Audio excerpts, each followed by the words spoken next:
beautiful Virgo friends, and welcome to your horoscope for February of 2021, where this month, Virgo, the sixth house is action-packed and loaded. So much energy going through there, which means that it is a month about the daily routine, about being organized, service to other people, work, which is all up your alley as a Virgo rising, let me tell you.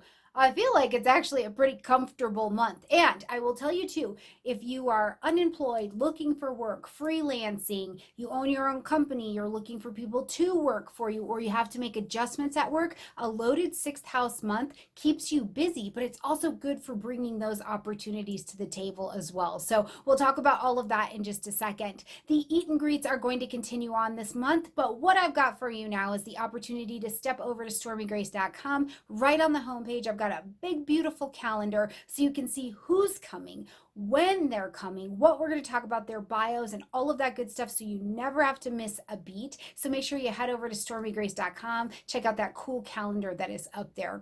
As well, I hope you're taking advantage of the winter solstice appointments. They are first come, first serve, but they are up, they are available, and they are also in the description box, so you can click down there, grab your time, and let's see what's happening for you. What does the stars say? What does your chart say is on the agenda for you as we're traveling through 2021, okay? All right, my beautiful Virgo friends, let's go on about it and get in here and see what this sixth house has to offer. So as we come into the month, one thing you want to be mindful of is that your ruling planet Mercury is in retrograde as we're coming into the month. Now that's not terrible or anything like that. You don't get weird during a retrograde, you get wise, right? So use the wisdom of this particular retrograde to take your mind backwards. It maybe will take your energy backwards. I mean, I wouldn't be surprised at all between December and January, honestly, Virgo, if something about you in your own pride, your own self-esteem, your own Virgo-ness didn't take a step back and you went, hold on, I need more information, or hold on, I have to do this a different way, which is really great that this is such a social month, because it tells me that you're learning, you're having to gather information from other resources, other people, to teach you how to do something different. And this Mercury retrograde is great because it makes you very receptive, and it also gives you a space to reconnect in your conversation and your decision making with others. So it's a beautiful energy coming into the month, but just know the energy for you could feel a little bit off or a little bit lower, and that's okay. It'll come out of retrograde, okay?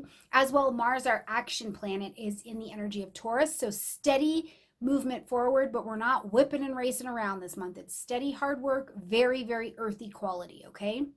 On the 1st, Venus is going to come into the energy of Aquarius, lighting up your sixth house space, but she's not just the light in the sixth house. Venus is coming in to join the sun, Mercury, who's retrograde, Jupiter, and Saturn. So this is a packed stellium of energy here in the sixth house. The sixth house is about health, health routines, daily routine. Your mental health and wellness lives up here as well.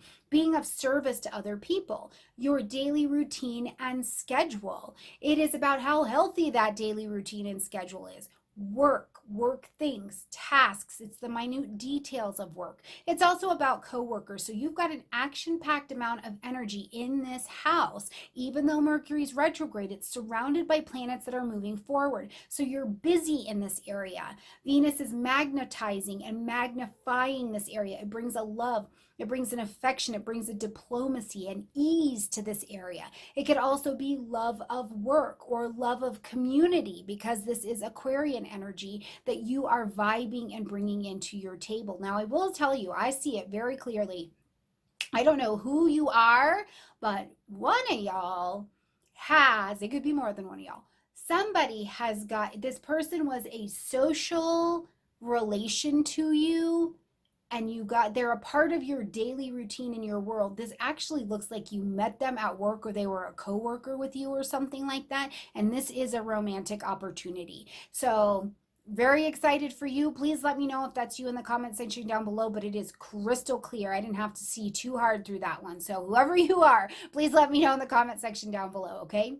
Now, we're going to amplify this area of the chart, and that's stellium, on the 11th by adding in a new moon at 23 degrees of Aquarius. So at the new moon, we're planting our seeds of intention. We plant in the dark. It's the darkest phase of the moon. We plant in the soil of magic and ask for a fresh start. Ask for new energy, ask for a refreshment of energy, right? So trust your instincts, trust your intuition here in Aquarius. You may genuinely need a grouping of people to help you learn to do a daily routine, or a friendship or something like that brings up the health of your daily living and giving, because you are such a servicey energy. So just know that this moon is helping to bring that energy to fruition over this next 4 weeks, okay?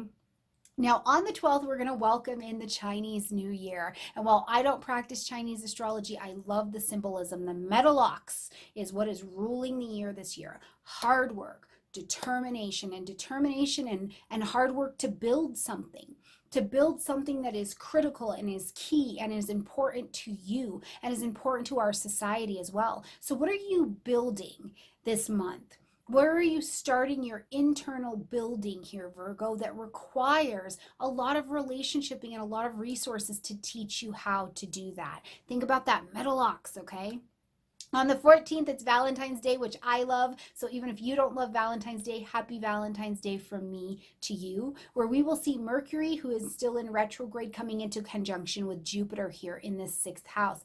Beautiful communication, relearning, re-speaking, sharing information from the past, sharing experiences. Mercury loves to write. Maybe you're sharing and writing and communicating with a group. Maybe you're having to step back into a group in order to gather information, sort out the details of something so that you can expand it out. It's like literally on this day, your expansion is connected to gathering or sharing some information that maybe was something from the past as well, okay?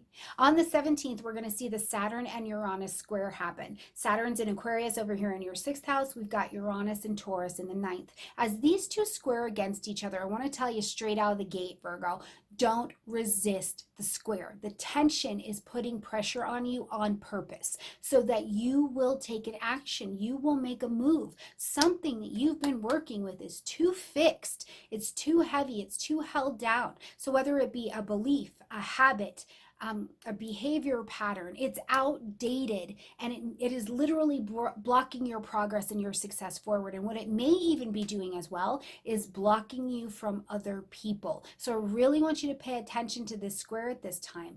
Be patient with yourself, but take action. Don't fight against it. Be flexible, adapt, and be willing to be open-minded around these energies, okay? And this includes the outside world, right?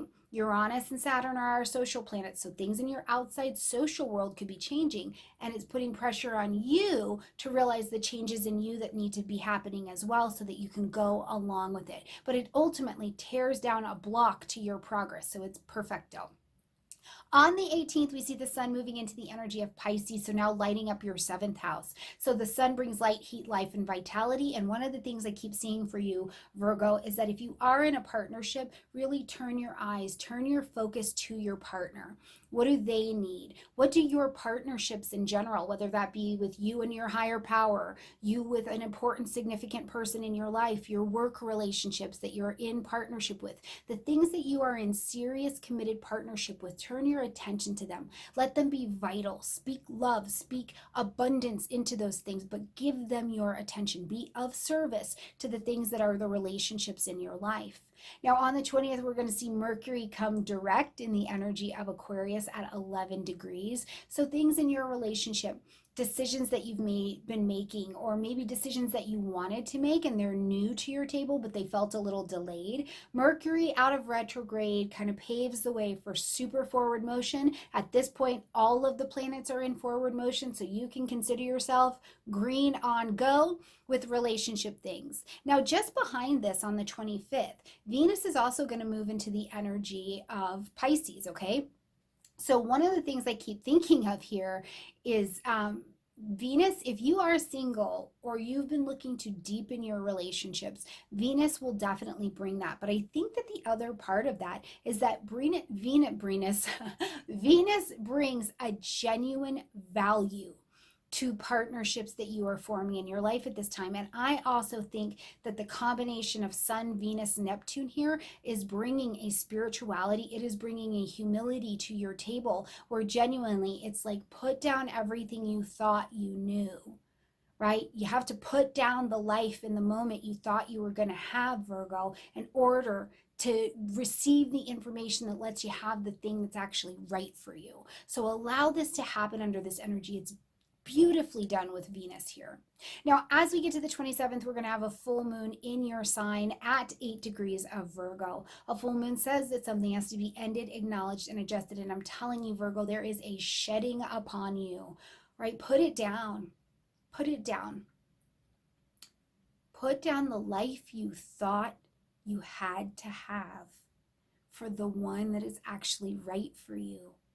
This full moon in your sign is the indicator, I think, here that it is okay to shed, and it is okay to begin in a different way, and it is okay for it to not have fit the plan, because there is the plan that is actually your greatest good that is in mind here. But this could also be that you are ending a connection to especially another relationship if you're in your life.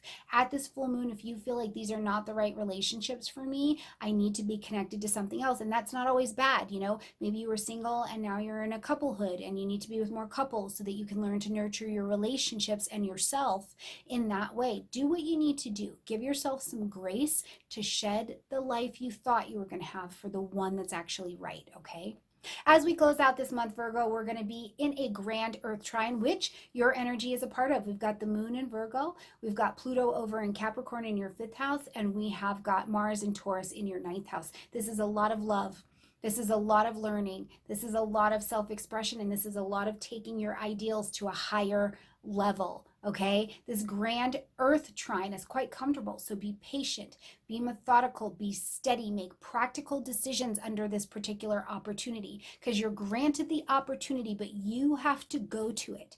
You have to take it. You have to take you and your voice and your needs and your thoughts and your wants and your desires out into the world and allow new philosophies, new teachings, new higher-minded ideals to come to you under this energy. But if you do, what you'll create underneath you is absolutely solid ground. Okay, my beautiful Virgo friends, I think it's going to be a good and useful month. I hope you take advantage of this forecast to plan and perfect your strategy for the month. Like this video, comment, share, subscribe. I love you a ton, and I'll see you next month. Bye, Virgo.